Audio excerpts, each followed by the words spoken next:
நான் என்ன பாக்குறேன்னா, நேத்து மாண்புமிகு தமிழக முதல்வர் அவர்கள் இந்த ஜனநாயகன் படத்துக்கு இதுங்க. நான் என்ன நினைக்கிறேன், திரையில் வர்ற ஜனநாயகனை பத்தி நீங்க பேசுறீங்க, தரையில நிக்கிற ஜனநாயகன் நான் இருக்கேன், என்னை பத்தி நீங்க கவலைப்பட மாட்டேங்கிறீங்க.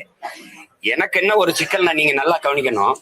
இந்த படத்துக்கு இந்த பொழுதுபோக்கு இவ்வளவு முன்னுரிமை கொடுக்குறீங்க, பகுதி நேர ஆசிரியன் வீர ரீதியில போராடுறான், அதை பத்தி எவனும் பேச மாட்டேங்கிறீங்களே. இதையெல்லாம் கவனிக்காத முதல்வர் இந்த ஜனநாயகம் படத்துக்கு சான்றிதழ் கொடுக்காம இந்த மறுக்குதுன்னு போடுறாப்புல. அப்ப இது முதன்மையான பிரச்சனையா இருக்கு. நீங்க எப்படி ஆட்சி நடத்துறீங்க? ஒரு கூட்ட நெரிசலா 41 பேர் மரணிச்சிருக்காங்க.